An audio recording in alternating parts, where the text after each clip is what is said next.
Assalamualaikum warahmatullahi wabarakatuh. Bismillah, alhamdulillah, assalatu wassalamu rasulillah, la haula wa la quwata illa billah. Rabbi syrah li sadri wa yassir li amri wahlul 'uqdatam min lisani yafqahu qawli. Mari kita awali perkuliahan kita dengan basmalah bersama. Bismillahirrahmanirrahim. Pada kesempatan kali ini di pertemuan ketiga ya, saya ini dulu. Saya akan sebelum saya masuk ke materi dulu ya. Sebelum saya masuk ke materi, saya akan share screen RPS-nya dulu. Yang sudah saya upload ya yang sudah saya upload di Vclass. Jadi ini pertemuan ketiganya. Mahasiswa mampu menghubungkan sejarah pers dan hukum media massa di Indonesia dan menunjukkannya. Kognitif level 3, afeksi level 3, dan psikomotor level 3. Jadi, wah ini kok tentang hukum dan etika media massa membahas sejarah ya. Jadi sesungguhnya itu hampir di semua kajian keilmuan bisa kita dekati, bisa kita kaji, bisa kita pelajari dengan perspektif sejarah. Karena sejarah itu memiliki teori yang kejadian atau peristiwanya itu ada pengulangannya, atau peristiwa yang terjadi saat ini, khususnya produk hukum dan etika, produk hukum dan fenomena tentang etika media massa saat ini itu ada relevansinya, ada hubungannya atau korelasinya, ada konteks sejarahnya di masa lalu. Dan di masa lalu juga memiliki kesamaan begitu dengan masa sekarang. Itulah kenapa mempelajari hukum dan etika media massa itu kita bisa mengkajinya dengan perspektif sejarah atau sudut pandang sejarah. Gitu ya. Kemudian jadi indikator ya. Indikator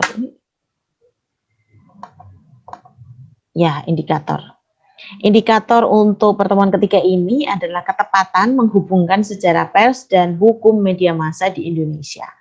Jadi ketepatan menghubungkan sejarah pers dan hukum media massa di Indonesia. Kemudian itu adalah kognitif level 3.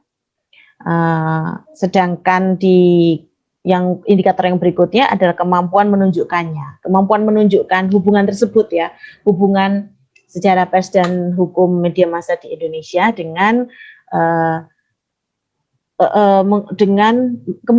kemampuan menunjukkan hubungan sejarah pers dan hukum media massa di Indonesia.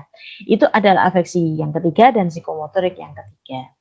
Kemudian kriteria penilaiannya adalah ketepatan dan kemampuan.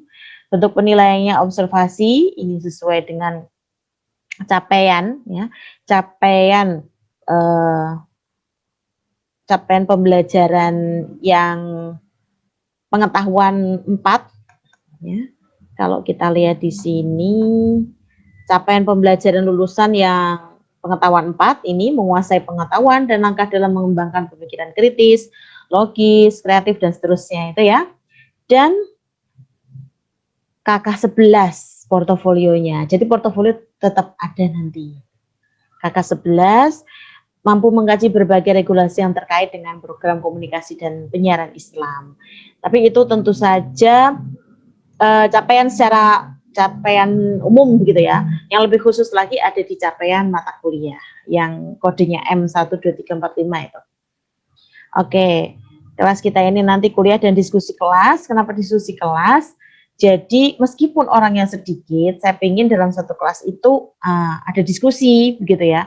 Ada diskusi itu yang maksudnya maknanya komunikator di kelas ini tidak hanya saya ya, atau yang bicara di kelas ini itu tidak hanya saya.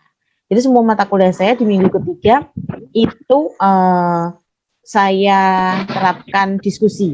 Jadi kalau kemarin itu kuliah interaktif itu ya saya menyampaikan garis-garis besar perkuliahan, kemudian saya mencoba interaksi ya dengan mencoba mencari respon interaktif dengan para peserta, Sedangkan kali ini itu nanti teman-teman melakukan diskusi gitu. Jadi nanti akan saya buatkan menu, belum saya buatkan ya, Ya, Bu.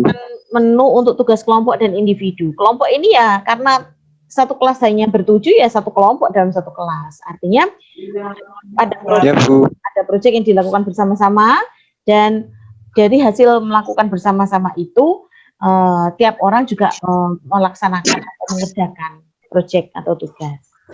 Jadi untuk tugasnya itu menunjukkan hubungan sejarah pers dan hukum media massa di Indonesia. Mana sih hubungannya? Hubungannya seperti apa? Bagaimana? Gitu. Jadi materi kali ini adalah hukum media massa di Indonesia perspektif sejarah. Saya stop screen untuk RPS-nya. Sekarang saya share screen untuk PowerPoint-nya. Jadi PowerPoint ini nanti tidak akan saya berikan dalam bentuk PowerPoint, tetapi dalam bentuk video penjelasan yang di dalamnya ada PowerPoint. Artinya nanti teman-teman bisa tetap mendapatkan materi PowerPoint dari saya, tapi tidak dalam bentuk PowerPoint ya. Kenapa kok begitu? Ya, yang penting kan sebenarnya penjelasannya. Dan di situ juga sudah ada nanti di slide terakhir itu. Jadi itu saya sertakan referensinya sebagai pengayaan.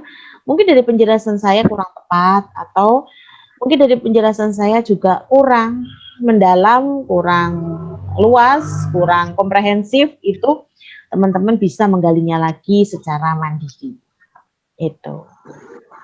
Baik, sampai di sini ada yang mau bertanya?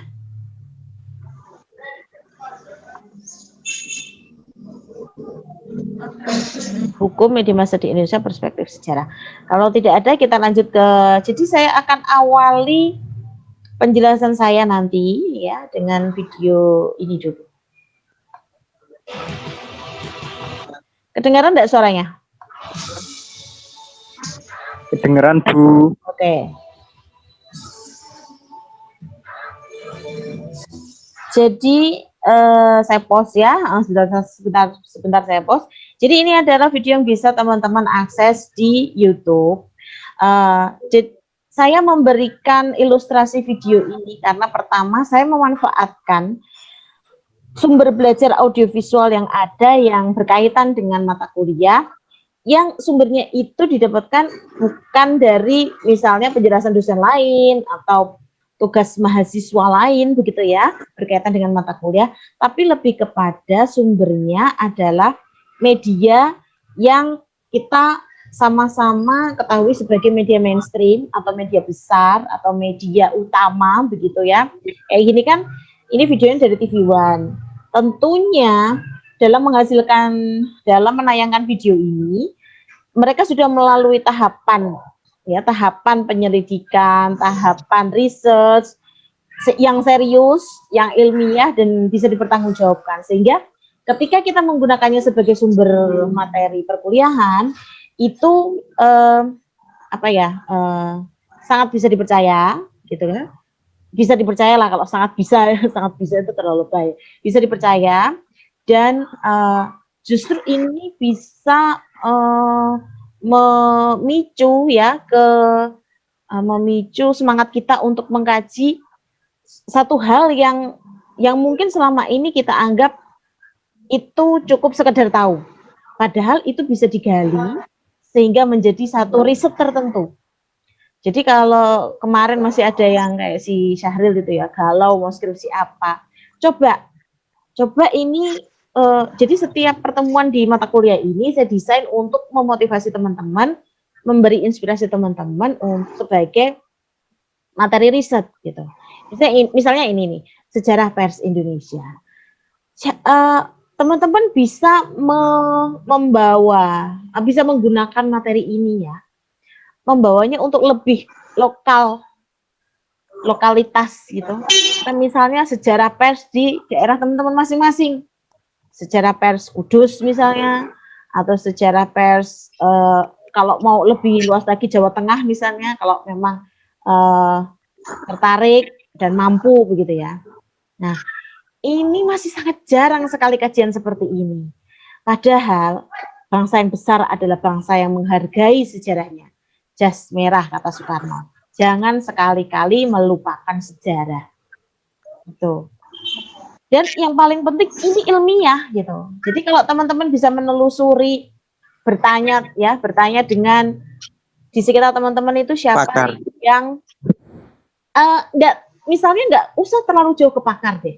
Bisa di sekitar teman-teman ada enggak orang yang masih berlangganan koran gitu. Terus sudah berapa lama dia berlangganan koran misalnya? Koran apa yang dia rutin beli atau dia langganan koran apa? Dari situ nanti penyelidikan teman-teman, penelitian teman-teman itu bisa meluas gitu. Jadi bagaimana cara memperoleh koran tersebut? Terus koran itu ada di daerah Anda sejak kapan? Nah, itu sejarah sebetulnya. Dan itu meskipun itu bukan koran lokalnya teman-teman, bukan koran lokal di daerah teman-teman, misalnya itu koran nasional. Itu bisa kita geser lagi menjadi sejarah masuknya koran nasional di daerah teman-teman. Itu sangat menarik sekali sebetulnya, gitu ya. Jadi nggak usah jauh-jauh, mikirnya nggak usah nanti harus ketemu dengan ini itu. Cukup telusuri saja keberadaan koran itu di sekitar teman-teman. Syukur-syukur malah kalau ada koran lokal. Syukur-syukur kalau malah ada media massa lokal yang itu memang hidup, muncul dan hidup di daerah teman-teman. Gitu ya, saya lanjutkan videonya.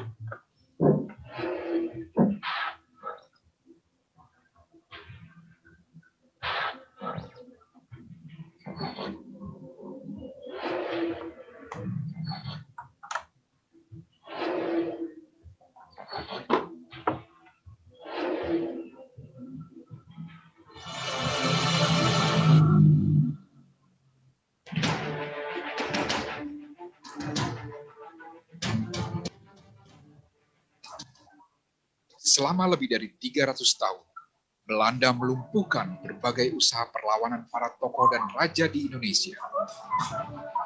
Mereka semakin mengukuhkan kedudukannya di tanah air kita. Pada awal abad ke-20, para pemuda sadar bahwa kunci kemerdekaan adalah persatuan. Belanda yang terancam oleh semangat baru itu lantas melakukan tekanan fisik, serta menyiarkan berita-berita negatif melalui kantor beritanya, Aneta.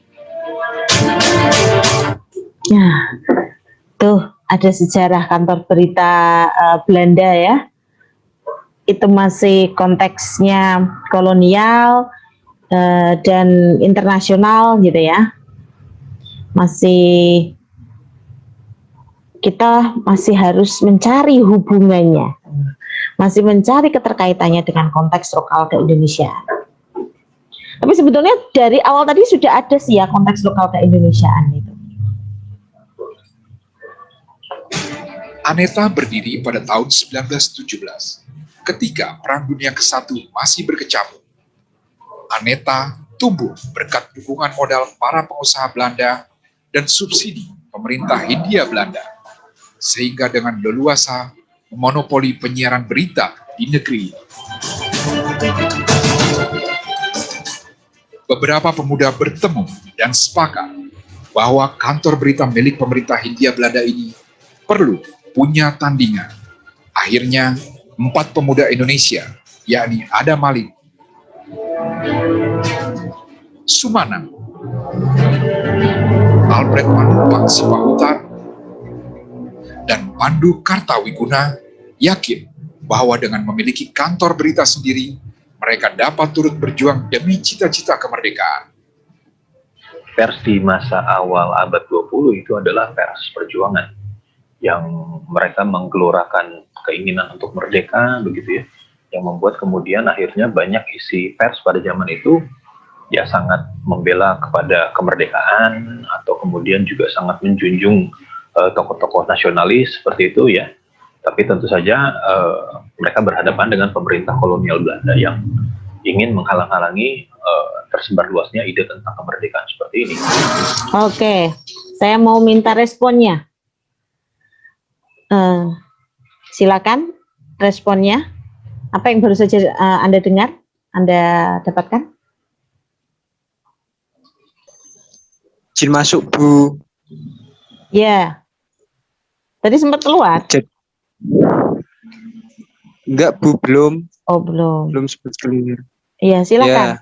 Silakan responnya. Jadi untuk mengetahui sejarah kita harus apa ya?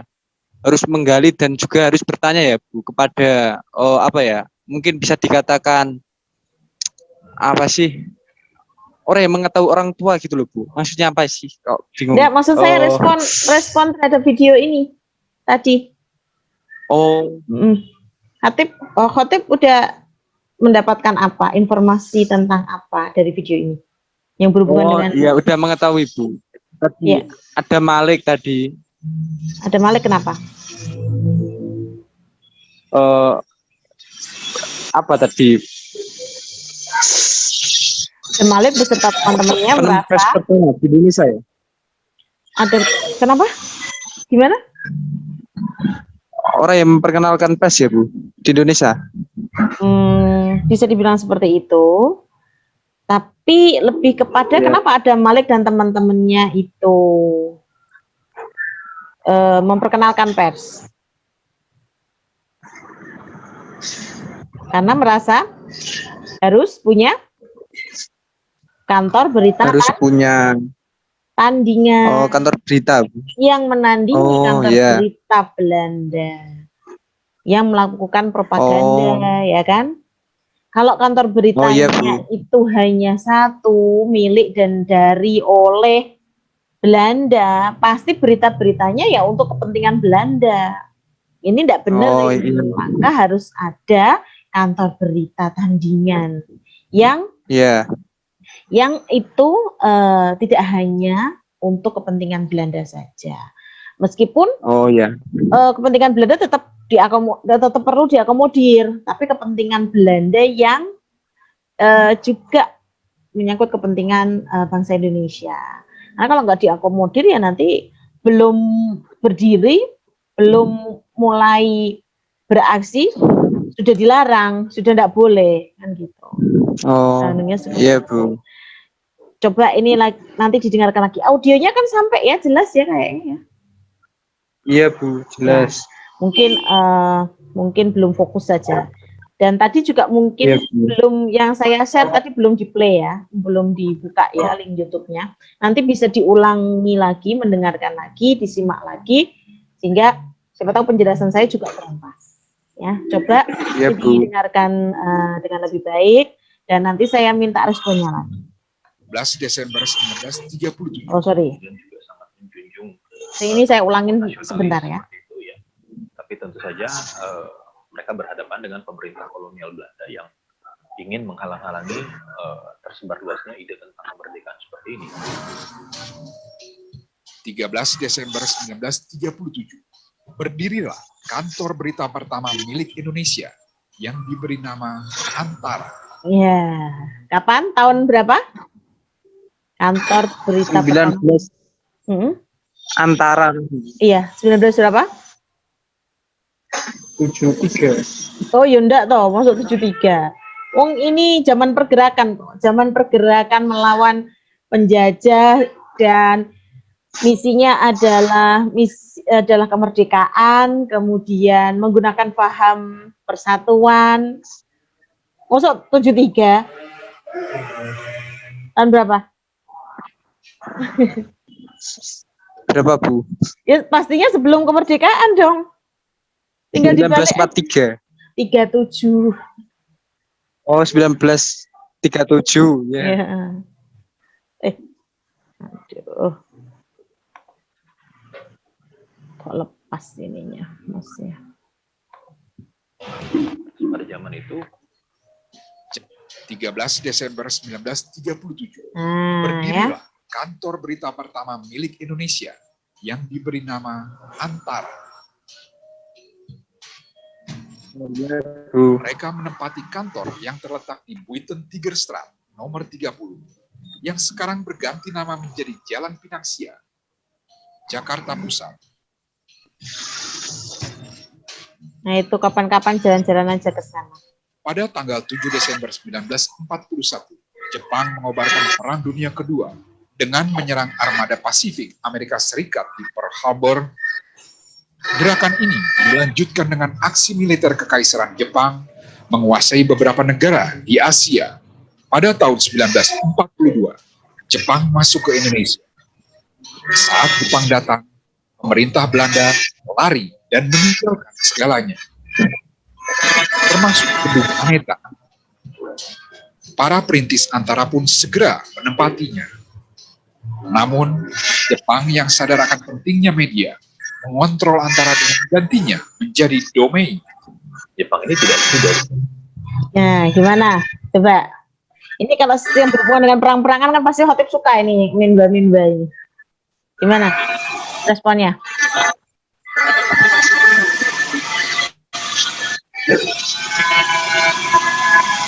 Atau Hairudin, Zarkasi, udah bisa mendengar tadi siaran ini tayangan yang saya mainkan, yang saya putar?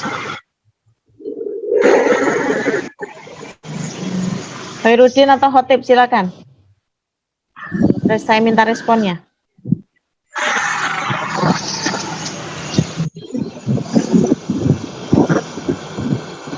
Tuh, Masuk Bu.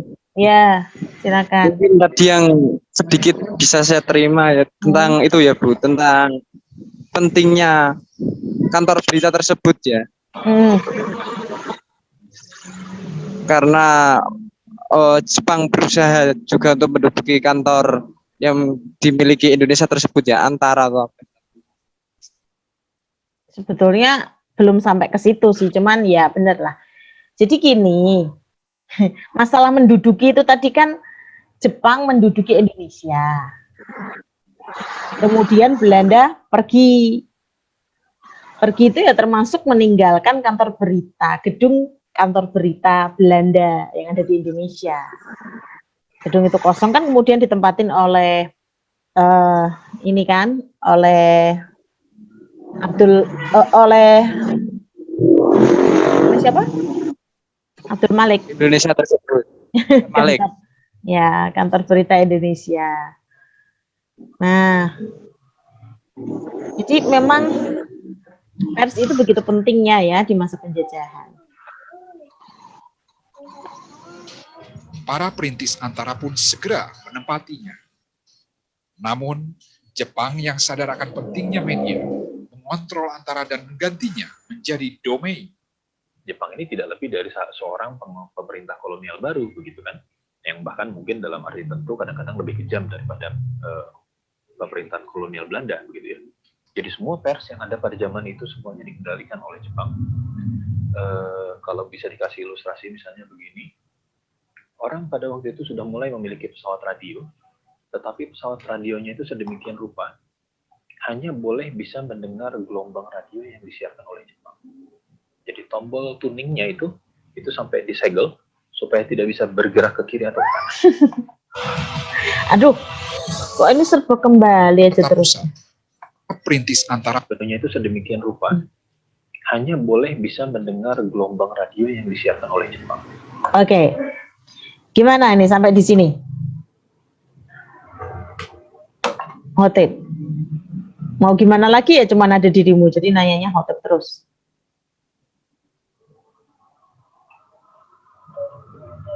Zarkasi, tadi sudah sempat mendengarkan videonya belum? Jelek. Belum Bu, sinyalnya jelek, saya keluar masuk. Oh, lah gimana kok gitu? Biasanya lancar kok. Ya enggak tahu. Oke. Jadi, kalau pada saat kolonial Belanda, penjajahan Belanda, Indonesia masih punya peluang untuk memiliki kantor berita sendiri di samping kantor berita milik Belanda. Gitu ya.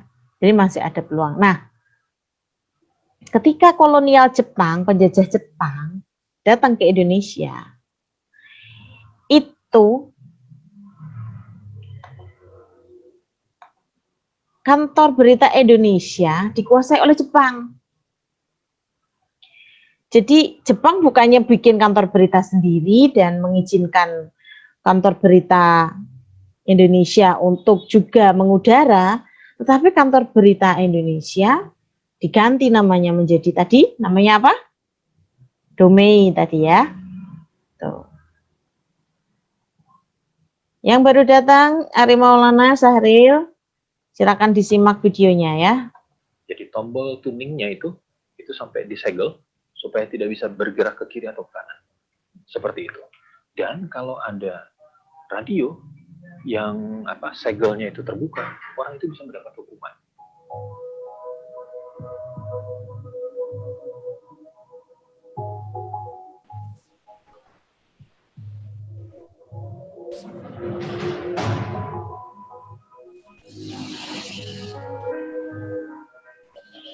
Tanggal 14 Agustus 1945, Jepang menyerah pada sekutu. Serangan bom atom di kota Hiroshima dan Nagasaki. Masyarakat radio Jepang itu, pernyataan bahwa Jepang itu menyerah, saya kira tidak akan pernah muncul kepada di benak mereka seperti itu, gitu ya. Jadi situasi itu memang satu total kontrol yang dilakukan oleh pemerintah Jepang. Tetapi setelah Jepang menyerah kalah kepada Amerika, nah barulah lalu kemudian sejumlah pihak, sejumlah pemuda itu pelan-pelan pangkoran bekas Jepang. Misalnya, saya kira mungkin di dalam buku Pak Rosian Anwar juga mungkin disebutkan teman Pak Rosian Anwar yang namanya Pak BM Diah, Burhanuddin Muhammad Diah, itu dulu pernah bekerja di koran Jepang, tetapi setelah dia mengetahui bahwa Jepang menyerah, dia mendatangi salah satu koran Jepang yang juga kebetulan punya percetakan.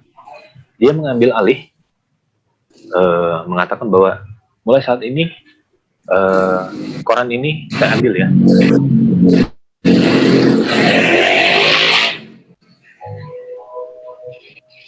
Para pejuang Indonesia pun tak menyia-nyiakan kesempatan ini. Sultan Syahrir bersama para pejuang muda mendesak Soekarno dan Hatta selaku pimpinan panitia persiapan kemerdekaan untuk segera memproklamasikan kemerdekaan Republik Indonesia. Mereka meyakinkan Soekarno bahwa janji Jepang yang akan memberi kemerdekaan kepada Indonesia pada 24 Agustus 1945 hanyalah tipu muslihat belaka.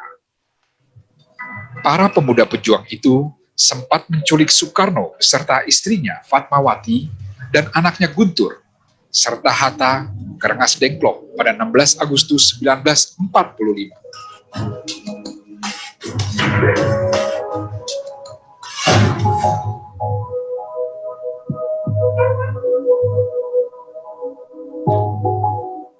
Malam harinya, Soekarno dan Hatta kembali ke Jakarta untuk bertemu dengan Komandan Angkatan Darat Pemerintahan Militer Jepang di Hindia Belanda, Letnan Jenderal Moichiro Yamamoto, di rumah Laksamana Maeda di Jalan Imam Bonjol nomor 1.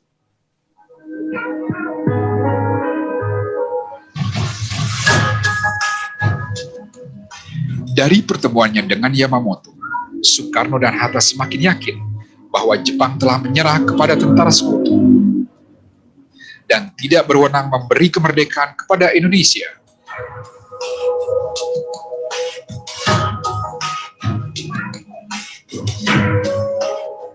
Malam itu pula, Soekarno, Hatta, Ahmad Subarjo, Sukarni, dan Sayuti Malik menggelar rapat untuk merumuskan teks proklamasi.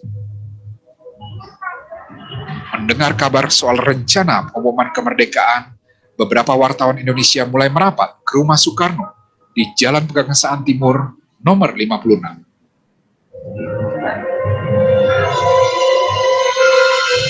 Keesokan harinya, pukul 10 pagi, bertepatan hari Jumat 17 Agustus 1945 Masehi atau 17 Ramadan 1365 Hijriah, Bertempat di kediamannya, Jalan Pegangsaan Timur nomor 56 Cikini, Jakarta Pusat, Soekarno didampingi Hatta membacakan teks proklamasi kemerdekaan Republik Indonesia. Proklamasi kami, bangsa Indonesia, dengan ini menyatakan kemerdekaan Indonesia. Sensor pers di zaman pendudukan Jepang sangatlah ketat, sehingga berita tentang proklamasi kemerdekaan Republik Indonesia tidak dimuat dalam surat kabar yang beredar saat itu. Nah, ini yang saya katakan sebagai hubungan sejarah pers dengan hukum media massa di Indonesia. Jadi ada sejarah kolonial, kemudian sejarah kolonial atau penjajahan itu mempengaruhi ya kebijakan apapun, mempengaruhi aturan apapun termasuk di tempat jajahannya, dalam hal ini di Indonesia, termasuk aturan tentang pemberitaan atau aturan tentang publikasi atau informasi. Kemerdekaan Indonesia pada saat itu meskipun Jepang sudah menyerah ya, menyerahkan diri, sudah menyerah pada sekutu, tapi dia merasa masih bisa memiliki jajahan, masih bisa menguasai jajahannya karena merasa bahwa jajahannya itu tidak tahu kalau mereka itu sudah menyerah. Karena kan informasi dari luar kan diprotek oleh Jepang, ya dibentengi gitu oleh Jepang, sehingga tidak bisa masuk ke Indonesia. Itu hubungannya. Jadi saya sudah menjelaskan caranya nanti mengerjakan tugas ya, bagaimana teman-teman menghubungkan sejarah pers dengan hukum media massa. Ada sejarah, kemudian ada hukum atau aturan. Tuh ya.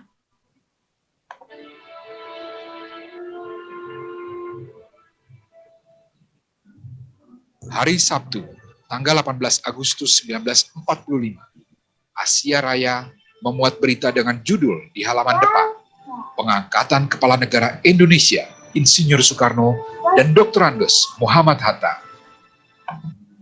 Jadi waktu itu ketika kemudian para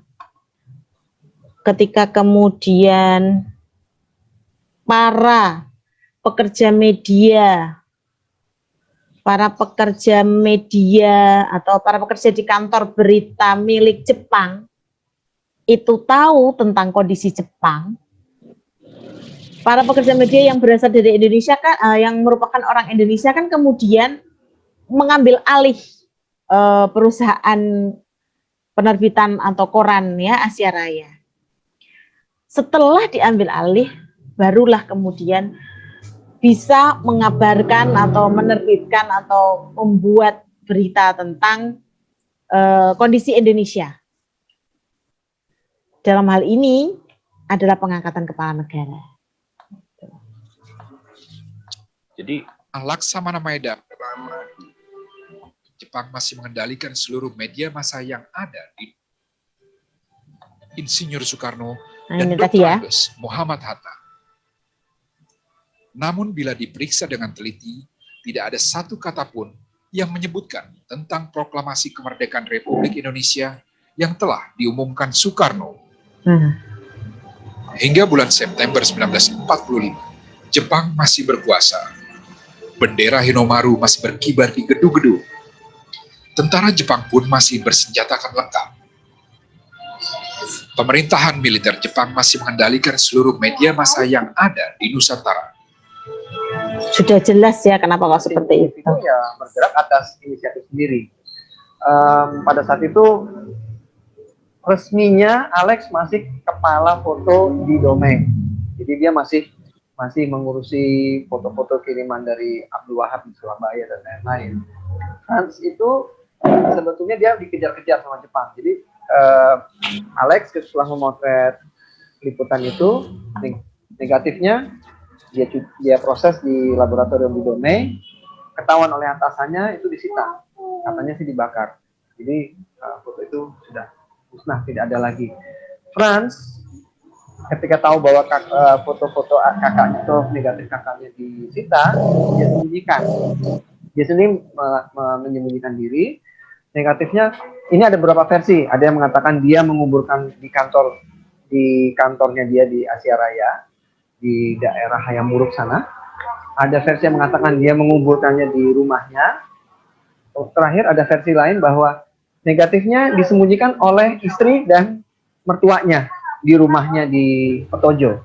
Jadi waktu itu dia tinggal di Petojo. Franz sendiri kemudian melarikan diri supaya dia tidak ketangkap. Jadi foto-foto yang kita bisa lihat sekarang tentang proklamasi kemerdekaan, pembacaan proklamasi oleh Soekarno, kemudian pengerekan bendera, itu selama beberapa minggu itu disembunyikan di bawah tanah, di kubur. Nah, foto-foto itu sendiri baru kemudian diterbitkan bulan Februari 46. Setelah pada tanggal 1 Oktober 45, Franz itu ikut merebut percetakan The Uni bersama BM Diah dan lain-lain, yang kemudian pada hari itu mereka mendirikan Surat Kabar Merdeka. Nah, pada saat itu Franz dan Alex Mundur bergabung dengan Harian Merdeka. Jadi dari 1 Oktober 45 sampai 30 September 46, mereka adalah wartawan merdeka. Baru setelah 1 Oktober 46, mereka mendirikan IPOS.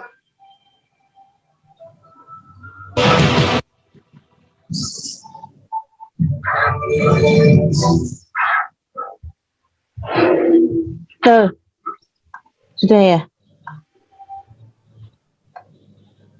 Oh, masih kok. Kolonialisme dan imperialisme. Soalan konflik Masih kok. yang kemudian pada hari itu mereka mendirikan Surat Kabar.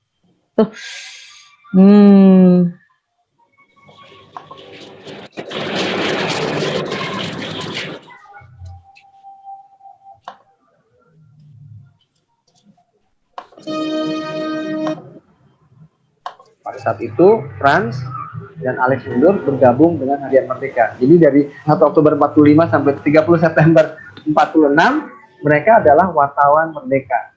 Baru setelah 1 Oktober 46, mereka mendirikan IPOS.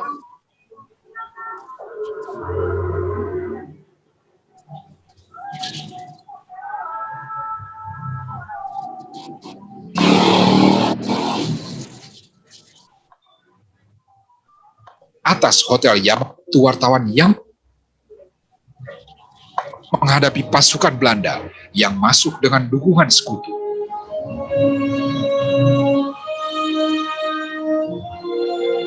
Sutomo, atau yang akrab dikenal Bung Tomo, ialah salah satu wartawan yang militan.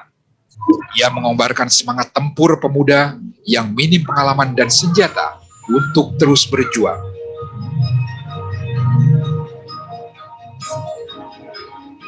September 1945 terjadi peristiwa penyobekan bendera merah putih biru oleh para pemuda di atas Hotel Yamato, Surabaya.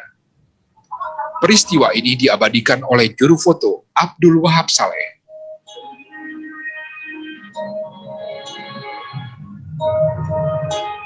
Akhir tahun 1945, para pemimpin Republik Indonesia memutuskan untuk memindahkan ibu kota ke Yogyakarta.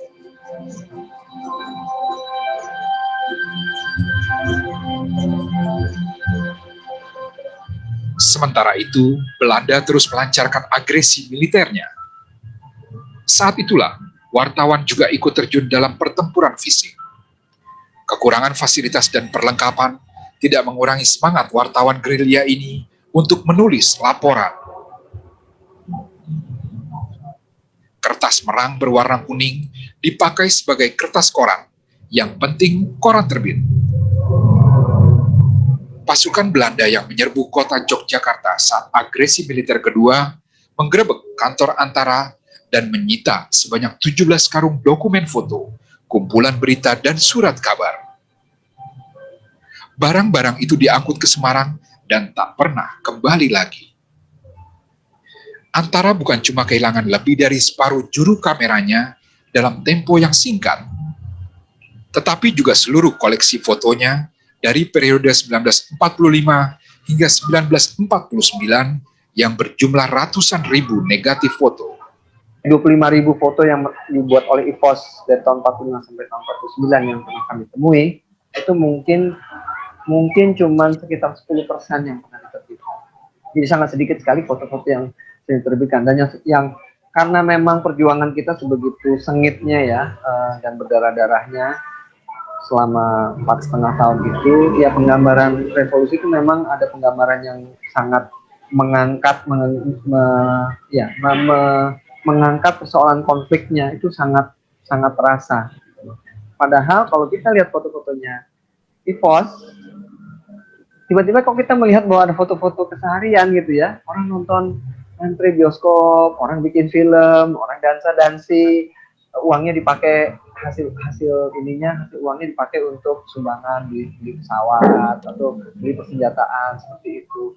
Orang masih bertani di sawah, orang kerja di pabrik gula, macam-macam, orang pacaran gitu ya, itu masih kejadian, masih muncul foto-foto itu. Nah, tapi foto-foto itu tidak pernah muncul di buku-buku sejarah kita selama 70 tahun ini. Nah, saya rasa itu memang politik kita untuk sangat memperlihatkan hitam dan putih dari periode itu, yang mungkin untuk generasi sekarang sudah tidak seperti itu lagi.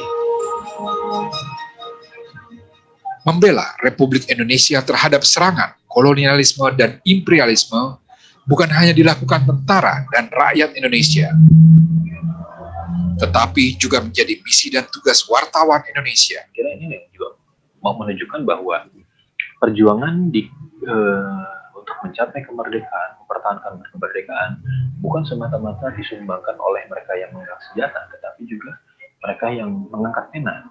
Karena bagaimanapun juga mengangkat pena ini juga butuh satu keberanian, mengundang resiko juga begitu, dan pastilah tidak mudah untuk mendirikan sebuah surat kabar untuk sebuah negeri yang baru mulai lahir gitu ya, dengan segala keterbatasan, harga-harga mahal, harga kertas koran juga mungkin tidak terjangkau, mesin cetak, tinta dan lain-lain itu juga tidak mudah untuk dicari gitu ya. Dalam situasi demikian tidak mudah untuk mendirikan sebuah surat kabar seperti itu. Oke. Jika tidak ada yang mendokumentasikan dan menyebarluaskan kemerdekaan Republik Indonesia, barangkali hanya orang-orang yang hadir di Pegangsaan Timur 56 saja yang tahu bahwa Indonesia telah merdeka.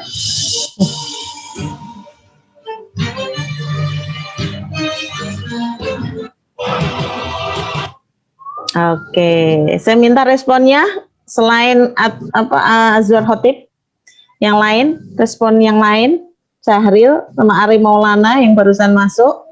Setelah nonton video tadi, apa yang Anda dapatkan tentang sejarah pers Indonesia?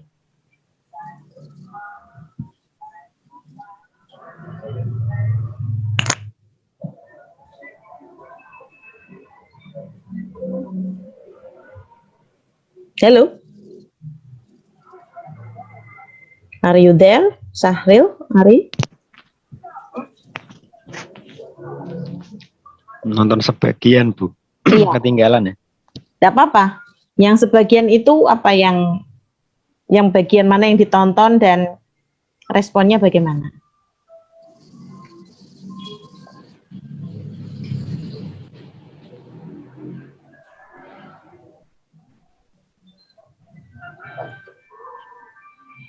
Ayo, apa?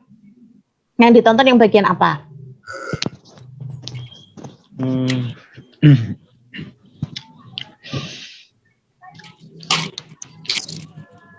Penerbitannya susah. Penerbitannya susah. Ada lagi?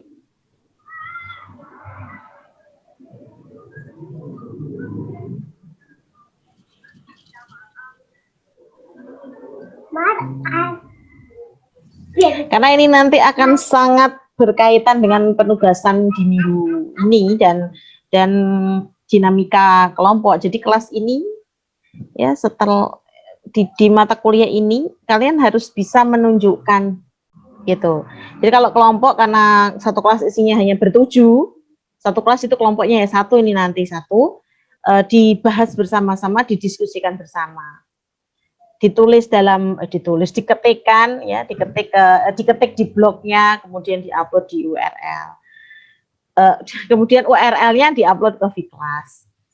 Kemudian itu sifatnya individu ditulis di blognya, tapi membahasnya bersama-sama. Gitu. Jadi penting sekali kan, dan saya juga sudah nge-share ya link YouTube-nya. Penting sekali teman-teman untuk memahami video tadi yang merupakan video tentang sejarah pers Indonesia. Di video tersebut yang relevansinya untuk mata kuliah ini adalah apa hubungannya sejarah pers Indonesia dengan hukum media massa di Indonesia. Itu ya. Saya lanjutkan saja ke slide yang berikutnya. Nah, ini ya, enggak saya slideshow.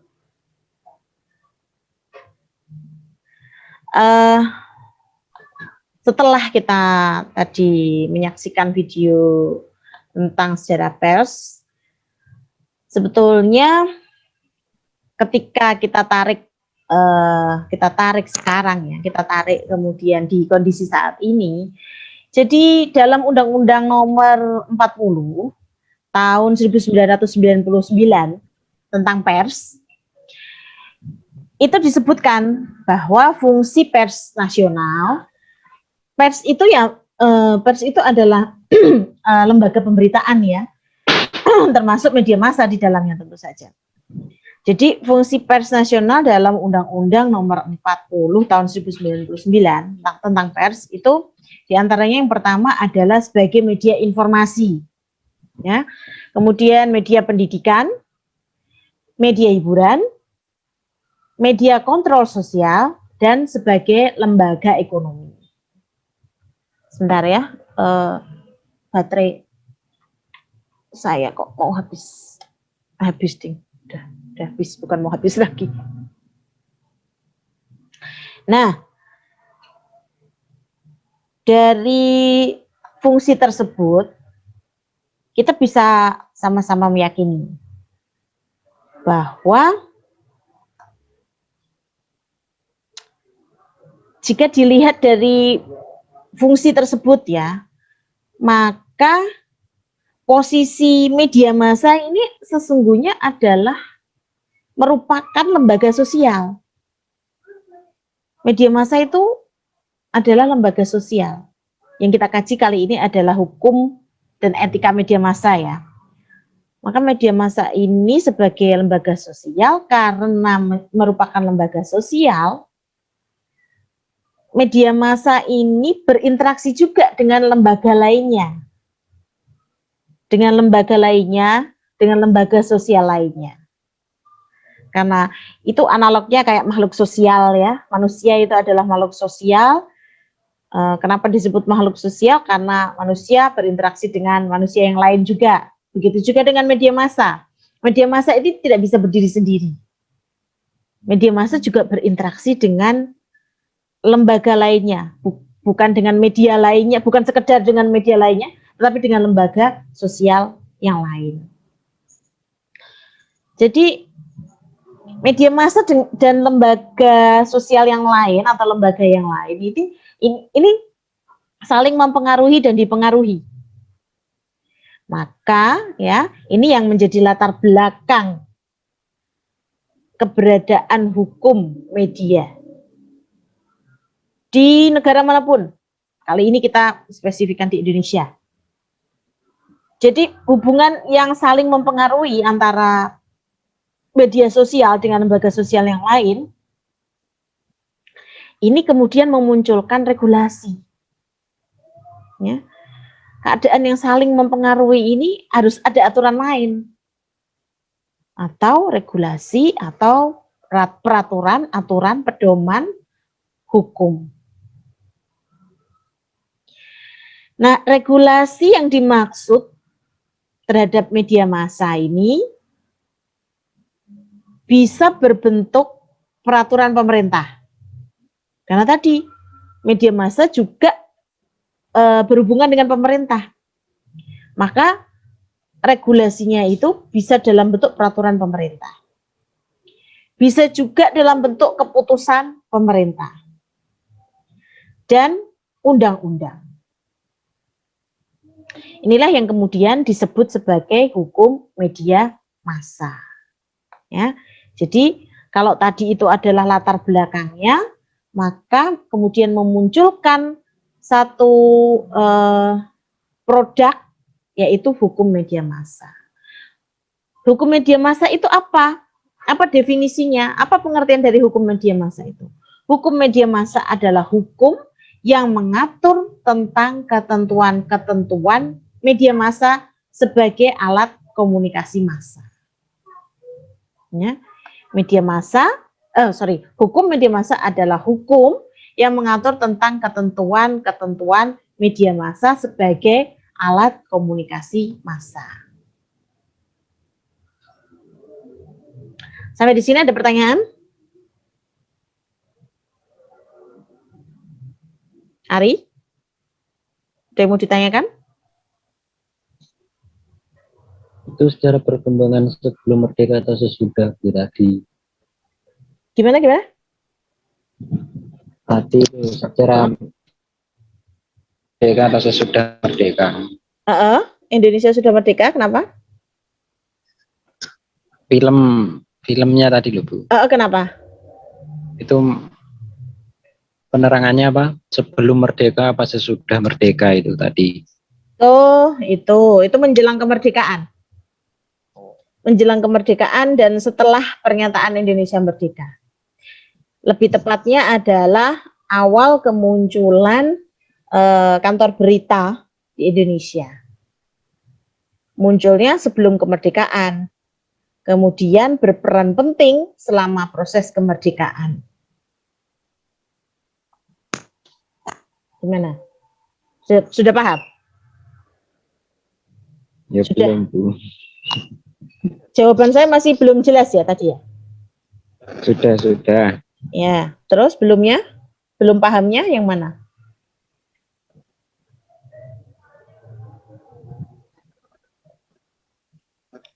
Kurang menyimak Bu tadi. Oh, kurang menyimak. Ya, nanti disimak lagi ya videonya. Jadi video itu adalah dokumenter ya. Feature dokumenter tentang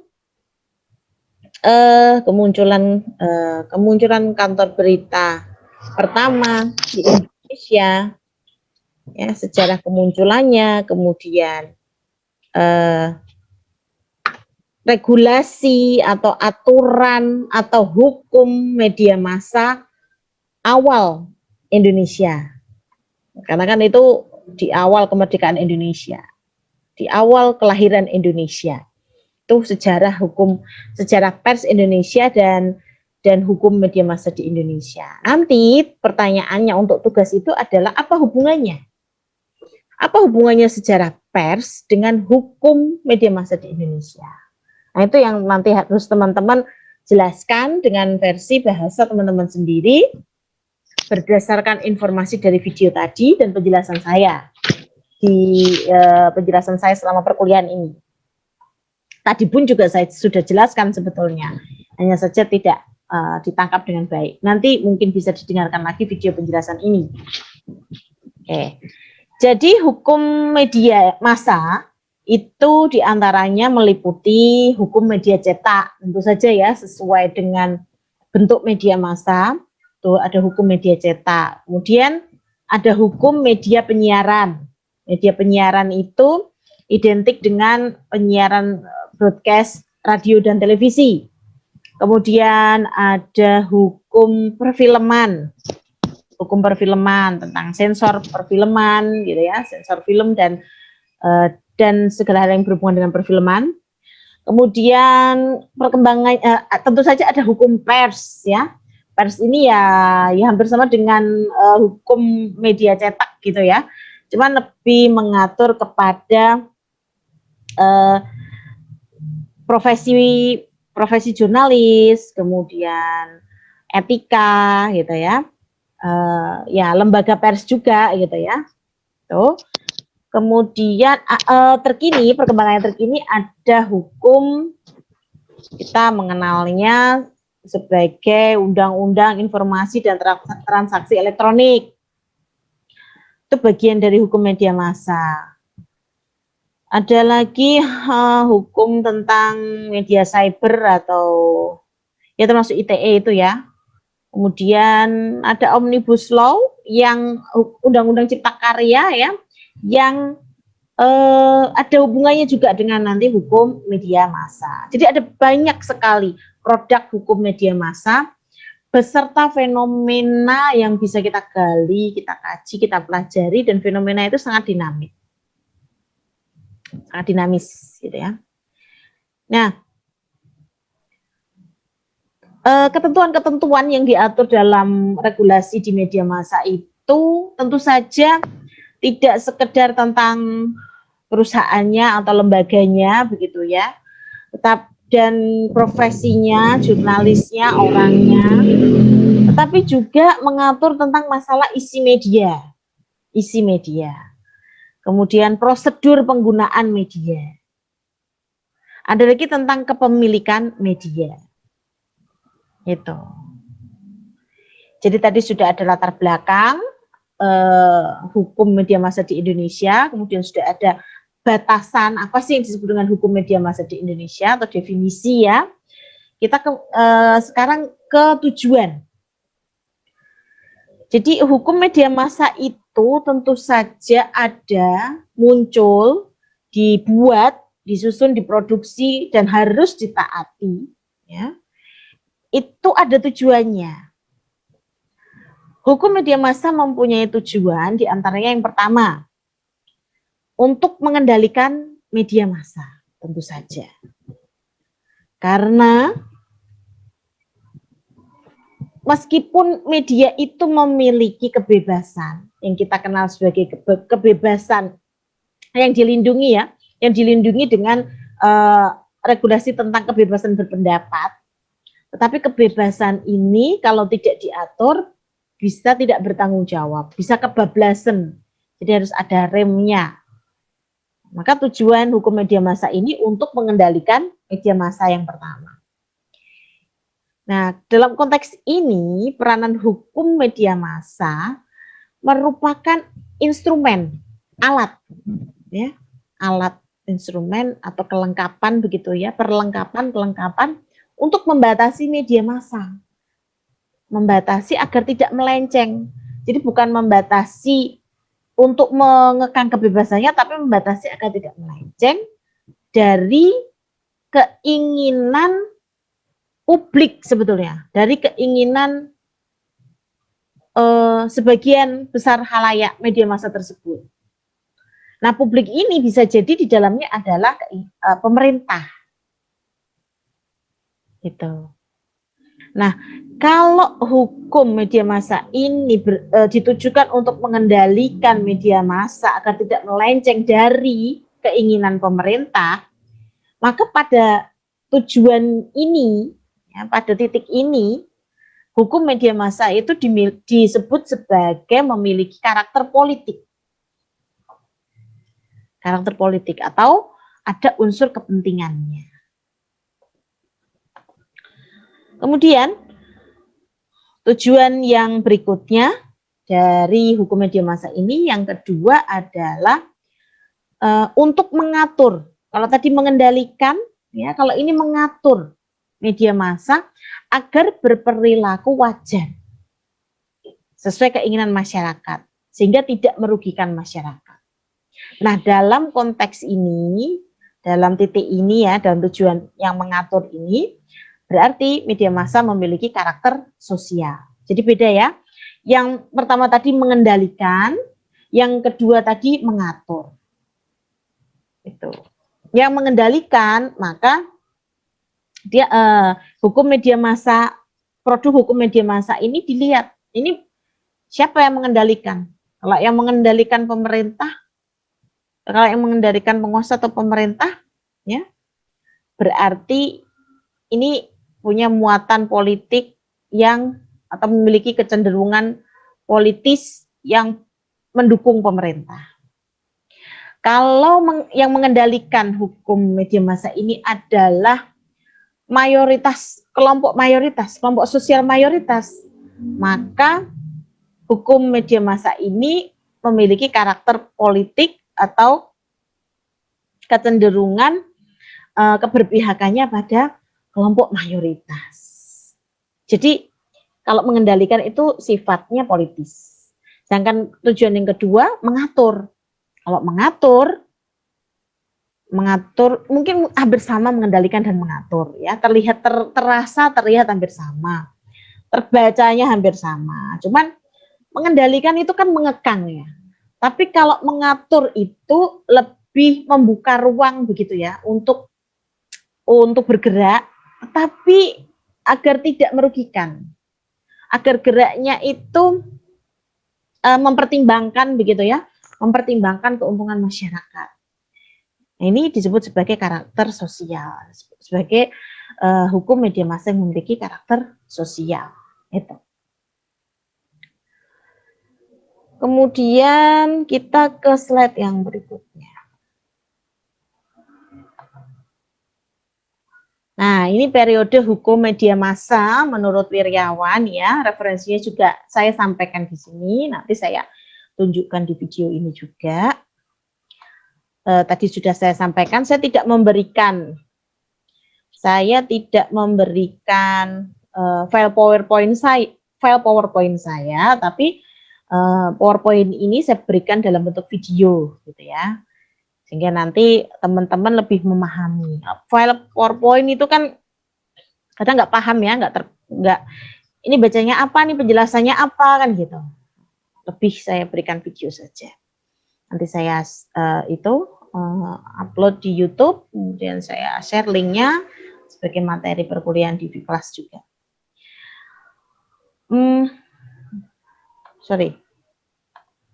Oke, ini periode hukum media massa. Menurut sifat peraturannya, ya, menurut sifat peraturannya. Oh iya, referensi tentang Wirjawan ini nanti saya sertakan juga ya, lupa saya. Iya, referensi tentang Wirjawan, referensi dari Wirjawan ini nanti saya masukkan juga. Jadi, menurut Wirjawan, tadi sempat saya hapus kayaknya ya. Sudah saya bikin kemarin terus sempat saya hapus. Jadi menurut Wirjawan dilihat dari sifat peraturannya, sejarah hukum media itu dapat dibagi menjadi 3 periode. Ya, 3 periode. Yang pertama adalah masa yang pertama adalah kan 3 periode ya. 3 periode. Yang pertama itu periode sensor preventif. Yang kedua periode perizinan atau pemberedelan. Dan yang ketiga adalah periode kebebasan pers. Kita ke periode pertama, sensor preventif. Ya, periode ini adalah periode ketika Belanda menjajah Indonesia atau masa penjajahan Belanda. Masa penjajahan Belanda. Di video itu juga ada ya, ditampilkan, diilustrasikan. Jadi sejarah hukum media di Indonesia itu dimulai sejak keluarnya peraturan hukum yang bersifat sensor preventif media yang pertama di Indonesia pada zaman Hindia Belanda. Itu. Jadi Belanda tadi saya sampaikan, saya jelaskan berdasarkan ilustrasi video tadi ya. Belanda itu meskipun penjajah yang tentu saja kejam ya, namanya penjajah itu tidak ada penjajah yang baik, bisa kejam lah. Tapi masih ada baiknya dibandingkan Jepang. Kita harus ada bandingan Jepang. Jadi Belanda itu masih membuka ruang kesempatan bagi pemuda Indonesia untuk mendirikan kantor berita sendiri. Masih membuka ruang untuk pemuda Indonesia itu memiliki pers, ya, pers Indonesia. Nah, peraturan hukum yang bersifat sensor preventif media yang pertama di Indonesia itu ada kaitannya, ada hubungannya, dengan sejarah kemunculan pers di Indonesia atau sejarah kantor berita pertama di Indonesia. Jadi Belanda mengeluarkan yang namanya Reglement of the Drukwerken in Netherlands Indie, ya, tahun 1856 yang mewajibkan semua karya cetak sebelum diterbitkan harus dikirim lebih dahulu kepada Algemene Sekretari. Bila aturan ini tidak dipatuhi, maka karya cetak akan disita, bahkan bisa disegel. Tahun itu sih belum ada kantor berita pertama di Indonesia ya, itu tahun 1856 kan sebelum ini ya, sebelum kemunculan kantor berita pertama di Indonesia, yaitu Desember 1937 ya. Tuh, cuman pada tahun-tahun itu geliat tentang ya media massa itu sudah ada di Indonesia. Karena yang namanya penjajahan ya, meskipun mereka di sana, tetapi kan apa yang terjadi di sana juga masuk ke tempat jajahan kan. Jadi dan artinya orang Indonesia tuh bisa sebetulnya pada waktu itu ya, dan memang ya menerbitkan, membuat begitu ya, menulis artikel pemberitaan ya, tapi tentu saja di media milik Belanda. Nah, pemerintah Belanda punya ketentuan artikel itu harus di-screening dulu, difilter dulu oleh Algemene Sekretari. Nanti coba di browsing gitu, Reglement of the Drukwerken ya, atau peraturan pers Belanda 1856, itu coba di browsing. Jadi masa penjajahan Belanda ya. Ini versinya Wirgawan ya. Nanti bisa dicari lagi versi yang lain lagi, cuman memang mungkin tidak berbeda jauh gitu ya. Kemudian yang berikutnya adalah masa penjajahan Jepang. Nah, sensor preventif pada masa penjajahan Jepang ini muncul di Undang-Undang Nomor 16 ya waktu itu. Ini referensinya juga tidak menyertakan angka tahun ya, yang menyatakan semua jenis barang cetakan harus mempunyai surat izin terbit. Kalau tidak punya bisa dihukum penjara. Itu periode masa penjajahan Belanda.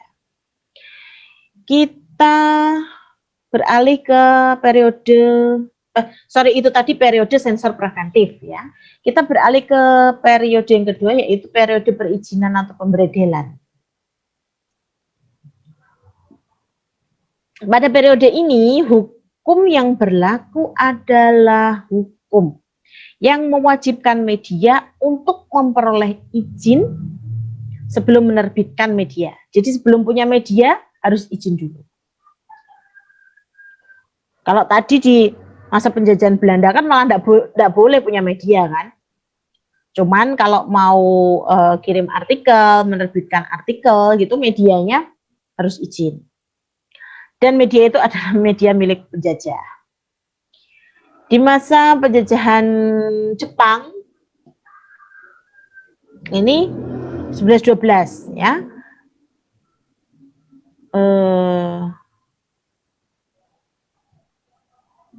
Ini bukan masa penjajahan Jepang. Di periode perizinan atau periode kedua ini ya 11-12 dengan periode yang pertama ya. Nanti akan ada lagi. Jadi kalau periode sensor preventif itu masa penjajahan Belanda, kemudian masa penjajahan Jepang. Nah, periode perizinan pemberedelan juga ada masa penjajahan Belanda, karena kan Belanda balik lagi kan ya ke Indonesia kan. Balik lagi ke Indonesia. Ketagihan dia menjajah Indonesia. Jadi pada periode ini hukum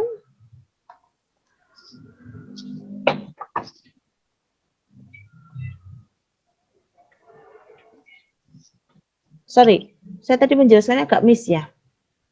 Jadi periode perizinan atau pemberedelan ini, hukum yang berlaku itu adalah hukum yang mewajibkan media untuk memperoleh izin terlebih dahulu sebelum menerbitkan medianya.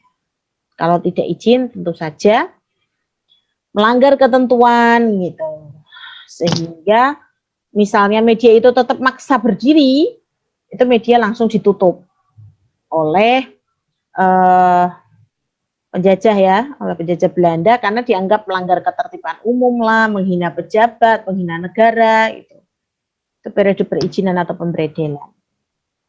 Nah, masa periode ini juga dibagi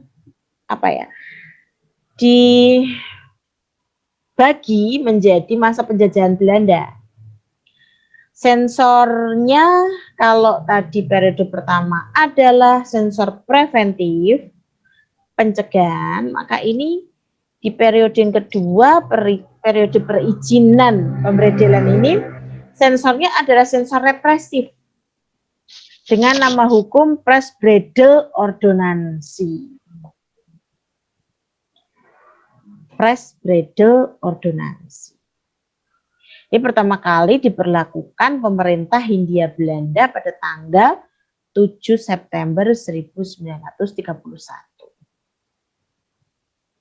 Itu masa penjajahan Belanda untuk periode kedua.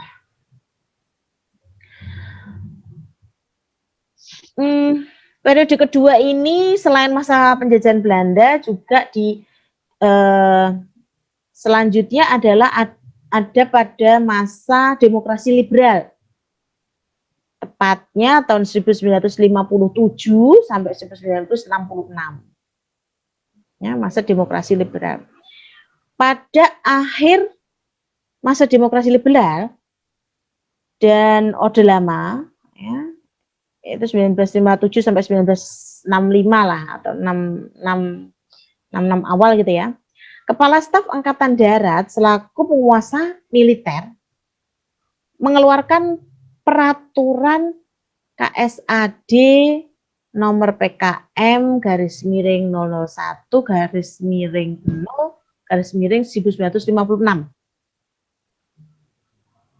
berisi larangan kecaman terhadap presiden, wakil presiden, pejabat pemerintah, pegawai negeri, dan penghinaan terhadap golongan masyarakat yang dapat menimbulkan keonaran. Pada bulan September 1957, ya, September 57, 10 surat kabar dan 3 kantor berita serentak ditutup. 10 surat kabar dan 3 kantor berita serentak ditutup. Karena dianggap menyiarkan berita yang tidak berasal dari juru bicara resmi sebuah musyawarah nasional. Tuh. Peraturan Peperti nomor 10 tahun 60 tentang izin penerbitan surat kabar dan majalah yang ditandatangani Presiden Soekarno selaku penguasa perang tertinggi itu melarang atau menyatakan larangan menerbitkan surat kabar atau majalah tanpa izin. Hampir sama dengan periode kedua di masa penjajahan Belanda. Bagi yang melanggar dapat dirampas atau dimusnahkan.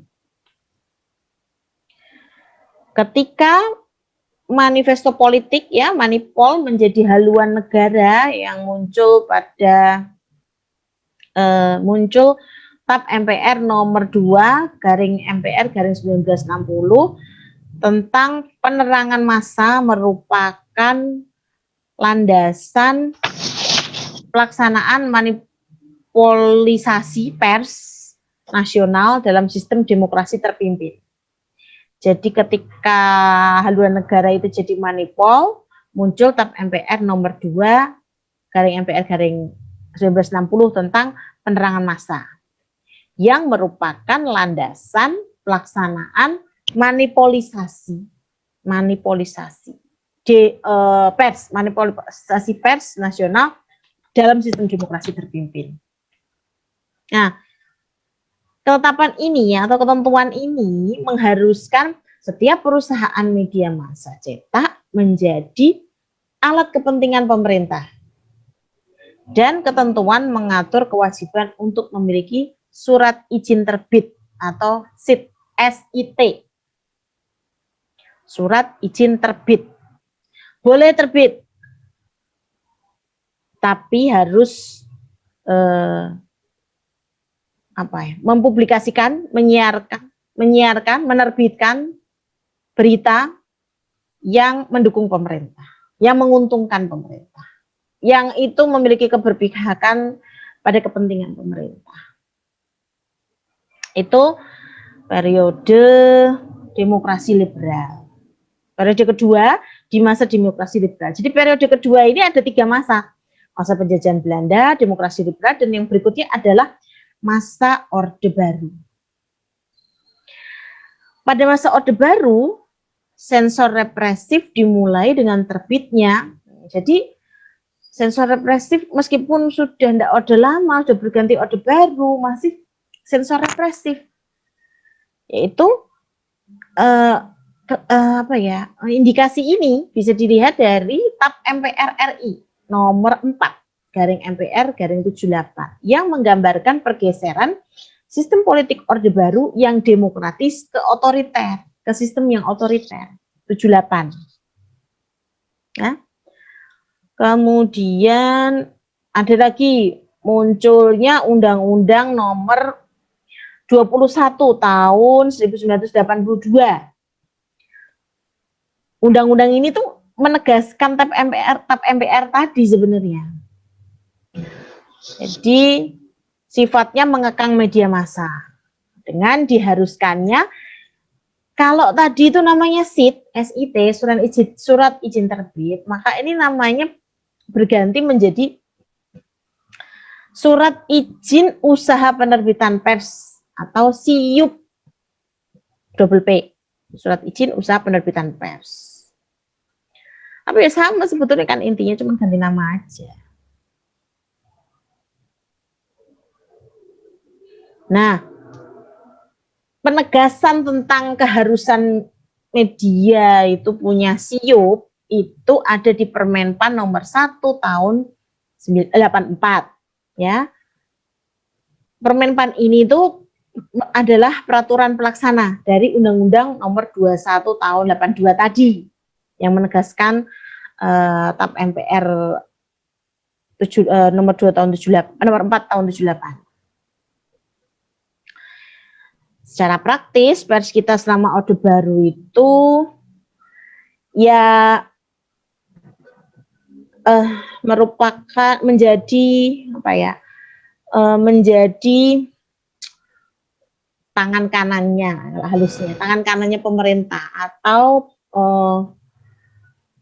menjadi pesuruhnya pemerintah gitu. Jadi pers itu bergerak atas perintah dari penguasa atau pemerintah Orde Baru pada waktu itu. Ya, kalau ada jurnal yang memberikan istilah budaknya pemerintah, ada jurnal ilmiah begitu ya. Ini nanti bisa dibaca di referensi itu, dicari, ditelusuri di referensi yang saya berikan.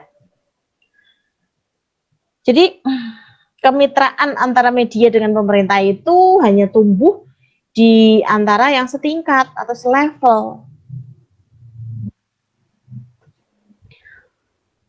Tapi sebetulnya hubungannya itu ya antara supra dan subordinasi. Pers itu hanya alat dari pemerintah, hanya hanya mengikuti pemerintah, kuda tunggangan pemerintah. Itu. Yang berikutnya, yang terakhir, periode ketiga itu periode kebebasan pers. Pada awal pemerintahan Orde Baru mengalami masa kebebasan sebetulnya, ya. Itu dengan dikeluarkannya TAP MPRS.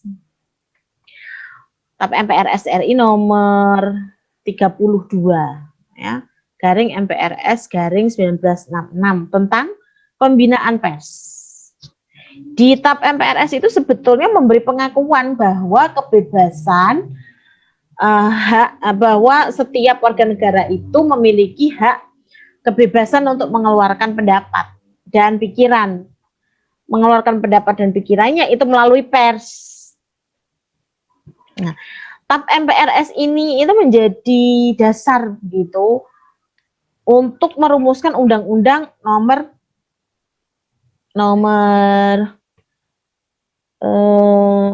kalau nggak salah nomor 2 ya, nomor 2 tahun 1966.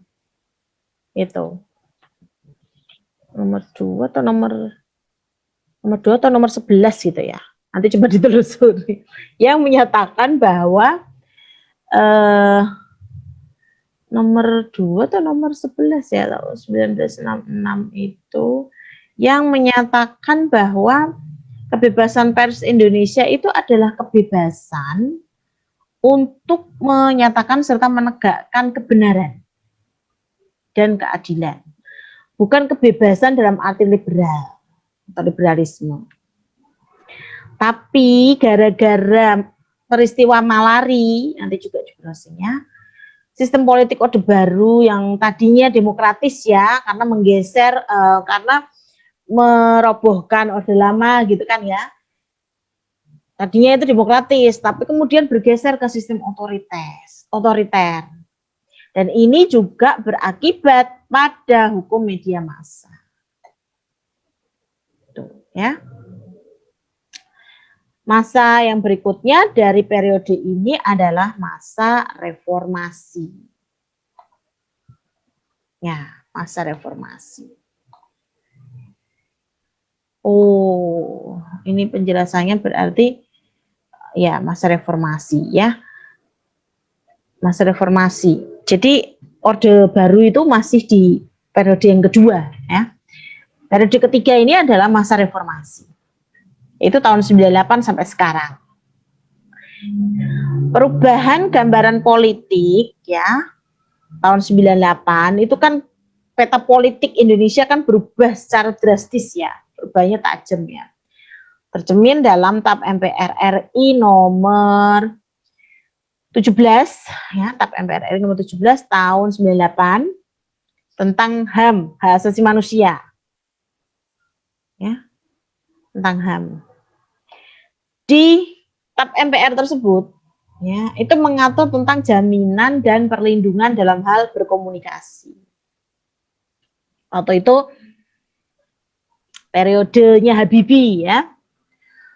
Memperoleh ya, jadi TAP MPR itu menjamin perlindungan dalam berkomunikasi, kemudian memperoleh dan menyampaikan informasi melalui media massa. Nah, kenapa kok bisa terjadi perubahan gambaran politik? Karena krisis moneter tahun 97, 98 itu berdampak luar biasa di semua sendi kehidupan. Soeharto juga kemudian menyerahkan kepemimpinannya pada Habibie. Ini berdampak pada perkembangan hukum media massa di Indonesia. Momentumnya tuh di sini. Peran pers setelah reformasi 98 itu kemudian berperan sekali, kuat ya. Pers sudah tidak lagi tuh harus punya siup. Jadi bisa menjalankan tugasnya sebagai agen perubahan, kontrol sosial, kekuatan keempat dalam demokrasi. Tuh. Nah, euforia kebebasan berpendapat dan kebebasan berorganisasi ya, itu ditanggapi dengan dalam bentuk banyak surat kabar yang muncul atau media itu banyak yang muncul. Banyak juga partai politik yang muncul. Fenomena euforia kebebasan politik ini berdampak pada kualitas pelaksanaan kebebasan pers. Dalam realitasnya ya, keberhasilan reformasi ini berpengaruh pada kekuasaan pemerintah. Jadi pemerintah sudah tidak seotoriter sebelumnya. Sehingga pers bisa bergeliat, bisa lebih bebas daripada sebelumnya. Ditambah lagi diterbitkannya Undang-Undang Pers pada tanggal 23 September tahun 99. Ini semakin berdampak positif pada perusahaan pers. Karena di undang-undang ini dengan tegas diatur mengenai penghapusan penyensoran, pemberedelan, penghapusan pelarangan penyiaran. Undang-undang itu.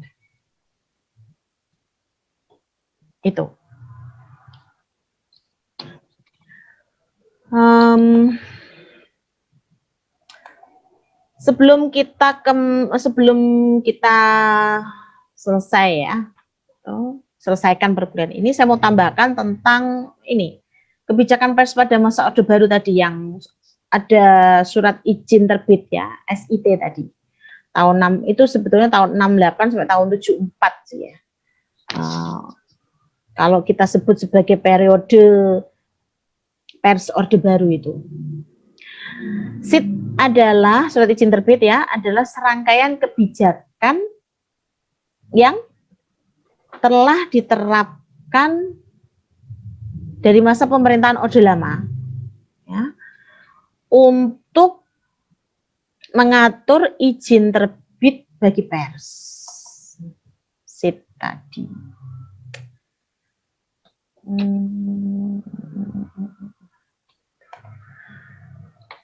Jadi perizinan pers itu pada waktu Orde Lama, pada masa Orde Lama, Orde Baru ya, maaf. Perizinan pers itu ditegaskan pada Perpres penetapan presiden ya. Nomor 6 tahun 63. Nomor 6 tahun 63 pasal 6 yang menyatakan bahwa perlunya izin terbit bagi harian dan majalah. Jadi percetakan tidak boleh mencetak harian dan majalah kalau tidak punya surat izin terbit. Orde Baru ya. Nah, dilihat dari fungsinya surat izin terbit ini, itu sebetulnya digunakan oleh pemerintah Orde Lama loh, untuk mencekal tulisan dan gambar foto ya di majalah yang dianggap melanggar Permen-Pen nomor 1 tahun 84 atau TAP MPRS nomor 32 tahun 1966. Yang berisi tentang moral dan tata susila serta kepribadian bangsa. Karena pada masa-masa itu pornografi itu sangat marak sekali, gitu, sangat vulgar, gitu. Kata-kata yang sifatnya konotasi negatif itu sangat vulgar. Maka muncul aturan seperti itu. Juga berisi juga sebetulnya kemudian akhirnya TAP MPRS tersebut itu mencekal kebebasan komunikasi politik yang dijalankan oleh pers yang berhubungan erat dengan soal tulisan dan gambaran yang menghina atau asusila begitu ya, agar pers dapat membatasi opini dari pemberitaan sehingga sesuai dengan ideologi Pancasila. Itu. Jika sebelumnya di pemerintahan Orde Lama, pemerintah Orde Lama itu melakukan kontrol ketat ya terhadap kehidupan pers. Kebijakan mengeluarkan surat izin terbit bagi setiap penerbitan itu menjadi suatu batasan begitu dalam mengutarakan pendapat. Selain pemberlakuan SIT, ada pula kebijakan pemerintah mengenai surat izin cetak atau SIC yang dikeluarkan oleh Laksus Kopkamtibda. Tuh. Nah, masa Orde Baru yang ditandai dengan keputusan Presiden Soekarno menyerahkan kekuasaan kepada Jenderal Soeharto waktu itu ya melalui TAP MPRS nomor 9 tahun 67, yang menyatakan tentang pencabutan kekuasaan pemerintah dari Presiden Soekarno pada tahun 68, masa pemerintahan Orde Baru memandang perlu menjadikan pers itu sebagai partner untuk menumbangkan PKI dan rezim demokrasi terpimpin secara keseluruhan. Ari bisa melihat kan, kalau tadi saya sampaikan waktu masih ada khotib, ada pola yang berulang kalau dalam sejarah itu. Selain itu juga ya, pers digunakan sebagai pemerintah sebagai sarana propaganda untuk menggerakkan pembangunan nasional. Tuh. Nah, sebetulnya masih banyak yang bisa digali dalam sejarah pers periode Orde Baru ini. Aturannya banyak sekali produk-produk hukum ya, produk hukum media massa gitu, yang kemudian tentu saja tidak berlaku saat sekarang. Tidak berlakunya itu bukan hanya karena sudah lama tahunnya gitu ya, tapi lebih kepada situasi sosial politik saat ini yang berbeda dengan waktu itu. Itu sampai di sini ada yang mau ditanyakan, Ari? Sudah Bu, cukup. Blenger ya, ngomong ke sejarah blenger. Tapi intinya yang mau saya sampaikan adalah bahwa mempelajari hukum media massa itu tidak bisa berdiri sendiri saat ini. Kita harus tarik mundur dengan perspektif sejarah, melihat kronologisnya. Dari situ kita akan mendapatkan moral value. Kenapa ada undang-undang ini, aturan ini tentang media massa. Dan kenapa bisa muncul aturan-aturan ini? Ada modusnya enggak? Ada hidden policy enggak? Ada kepentingan yang tersembunyi enggak di balik itu? Kalau ada, kepentingannya siapa? Apa bentuknya? Nah,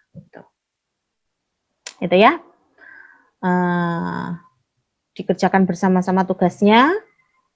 Seharusnya sih ada simulasinya di kelas ini, tapi karena cuma dirimu seorang, ya nanti bolehlah diskusi di grup dengan teman-teman, ini maksudnya gimana gitu. Ada saya kan juga enggak apa-apa, cuma bertujuh. Atau kalau nggak pengen ada saya dikeluarkan dulu, itu boleh, enggak apa-apa. Nanti kalau pas menjelang perkuliahan atau ada yang mau ditanyakan, boleh saya dimasukkan lagi. Intinya dibahas bersama. Itu kontrak perkuliahannya tolong ditandatangani dan dikirim ke menu tugas. Terus yang peta konsep kemarin juga dikirimkan. Saya pengen lihat kayak gimana peta konsep kalian. Mari kita akhiri dengan ada apa? Tanda tangannya siapa, Bu? Semuanya, semua aja. Semua mata kuliah saya gituin, karena itu termasuk capaian pembelajaran di pertemuan pertama. Menghasilkan dan menunjukkan kesepakatan. Semuanya saja. Meskipun nanti yang saya ambil untuk BKD tentunya salah satu. Ya. Oke, udah paham? Ya, Bu. Oke. Tadi juga saya memotivasi teman-teman bisa menggunakan pokok bahasan ini untuk skripsi, misalnya melacak sejarah media massa sejarah masuknya media massa di lingkunganmu. Ada koran apa yang pertama kali dibaca oleh orang yang paling tua di daerahmu? Siapa? Mungkin pernah baca koran waktu masih mudanya, itu koran apa? Itu bisa ditelusuri menjadi penelitian. Gitu ya. Kita akhiri dengan tasbih. Subhanakallahumma wa bihamdika asyhadu an la ilaha illa anta astaghfiruka wa atubu ilaik. Subhana rabbika rabbil izzati amma yasifun. Wassalamun alal mursalin. Walhamdulillahirabbil alamin. Billahi taufiq wal hidayah. Wallahu muwaffiq ila aqwamit thoriq. Wassalamualaikum warahmatullahi wabarakatuh.